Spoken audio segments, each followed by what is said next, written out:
Day 61, Thursday, December 29th. Job 16 and 17. Job 16 1-22 NKJV. Then Job answered and said, I have heard many such things. Miserable comforters are you all. Shall words of wind have an end? Or what provokes you that you answer? I also could speak as you do, if your soul were in my soul's place. I could heap up words against you, and shake my head at you. But I would strengthen you with my mouth, and the comfort of my lips would relieve your grief. Though I speak, my grief is not relieved, and if I remain silent, how am I eased?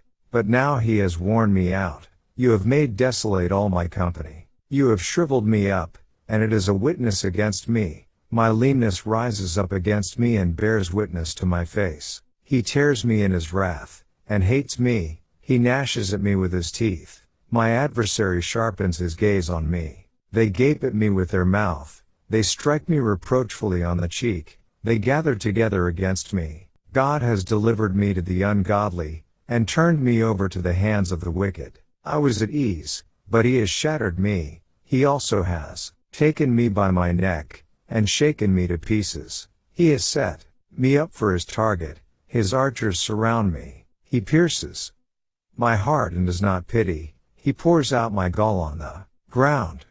He breaks me with wound upon wound. He runs at me like a warrior. I have sewn sackcloth over my skin, and laid my head in the dust. My face is flushed from weeping, and on my eyelids is the shadow of death. Although no violence is in my hands, and my prayer is pure. O earth, do not cover my blood, and let my cry have no resting place. Surely even now my witness is in heaven, and my evidence is on high. My friends scorn me, my eyes pour out tears too. God. Oh, that one might plead for a man with God, as a man pleads for his neighbor. For when a few years are finished, I shall go the way of no return. Job 17 1-16 NKJV. My spirit is broken, my days are extinguished, the grave is ready for me. Are not mockers with me, and does not my eye dwell on their provocation? Now put down a pledge for me with yourself. Who is he who will shake hands with me? For you have hidden their heart from understanding, therefore you will not exalt them. He who speaks flattery to his friends, even the eyes of his children will fail. But he has made me a byword of the people, and I have become one in whose face men spit. My eye has also grown dim because of sorrow, and all my members are like shadows. Upright men are astonished at this, and the innocent stirs himself up against the hypocrite. Yet the righteous will hold to his way, and he who has clean hands will be stronger and stronger. But please, come back again, all of you, for I shall not find one wise man among you.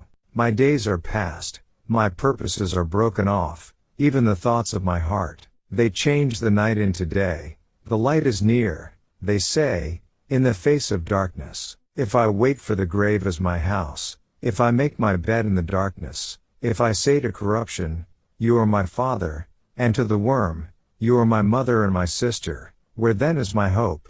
As for my hope, who can see it? Will they go down to the gates of Sheol? Shall we have rest together in the dust? Daily Deep Dive. Job again responds in chapter 16 and 17 to Eliphaz. The UCG reading plan states, Job reproaches his friends for their treatment of him, calling them miserable comforters. Job 16:2, or, literally, comforters of trouble, people who make matters worse rather than better. If the shoe were on the other foot, he would not act like they are now acting, but would try to be a source of encouragement and comfort to them. Verses 4-5, in keeping with godly character. The phrase shake my head at you indicates a mocking posture, as in Psalms 22:7. However, the word comfort, meaning to nod the head sympathetically, is used in Job 2:11 of the friends who came to console him. Yet they obviously failed in their mission. In effect, Job is saying, please nod your head with understanding instead of mocking and ridiculing me. The Nelson Study Bible, note on 16:4-5. But they would not. Job sinks back into mourning his condition. Shockingly, He seems to refer to God as his tearing, hating, gnashing adversary or enemy. Verse 9, though it is possibly that he is personifying his illness. Continuing from the previous verse where he said, my leanness rises up against me. The Hebrew word for adversary here can mean a narrow or tight place, figuratively meaning trouble or affliction. Strong's Lexicon. No. 6862. Of course, it is clear, as we have seen, that Job thinks God counts him as if an enemy. Job 13:24. See also Job 19:11.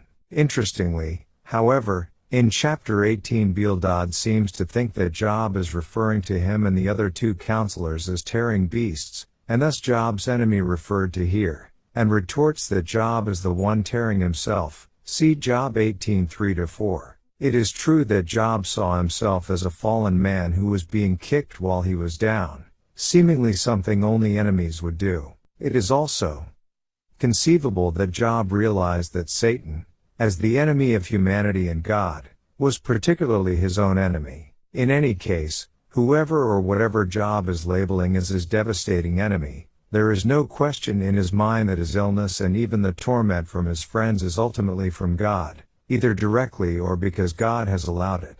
And this was in fact so. Job is correct in verse 11 when he states, God has delivered me to the ungodly, and turned me over to the hands of the wicked.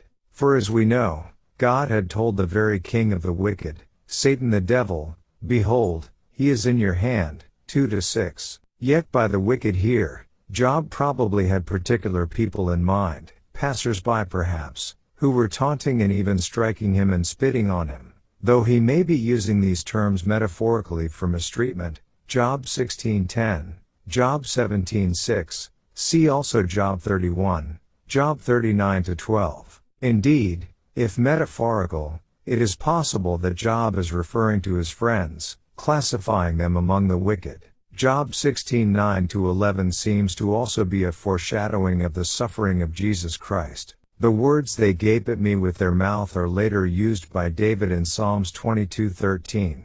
This psalm picturing the future suffering of the Messiah. In his time of greatest torment, Jesus finally came to the point where he, like David, cried out, my God, why have you forsaken me? Psalms 22:1, Matthew 27:46, Mark 15:34. Christ obviously felt some of what Job was feeling. Job 16, verses 18, 22, and 17-1 indicate that Job thought he would die before he could be vindicated before his peers, so he was concerned that the injustice done to him should never be forgotten. That is what he meant when he called on the earth never to cover his blood or bury his cry. v. 18. In Genesis 4:10-11 Abel's innocent blood was crying out to God as a witness against Cain. So Job was consoled to think his cry would continue after his death. And there is one in heaven who would listen to it. VV 1921, the Expositor's Bible Commentary, note on 16:18-17-2. In Job 16:21, Job longs for someone to intercede for him with God. On one level, this was probably a desire for Job's friends to cease from their accusations and start praying for him. Yet it may also anticipate the role of Jesus Christ, our intercessor and advocate. See Hebrews 7:25, 1 John 2:1. And, chapter 17, the UCG reading plan continues. In praying to God in Job 17:3, Job uses the language of ancient business contracts and asks some pledge, down payment, from God as security against the vindication that will surely come. Only God can demonstrate Job's innocence, and despite his despair and ambivalence he believes that God will. The Bible Reader's Companion, note on verses 3-9. The translation of verses 8-9 is disputed. Some see the meaning as truly righteous people being unhappy with the hypocritical friends, or that they would be if they were made aware of the situation. Yet others see Job as being sarcastic here, speaking of the innocent, his friends, stirred up against the hypocrite, himself. In context, the latter seems more likely. The Good News Bible paraphrases the passage this way: those who claim to be honest are shocked, and they all condemn me as godless. Those who claim to be respectable are more and more convinced that they are right. This flows right into verse 10. As for all of you, come back and try again. But I will not find a wise man among you.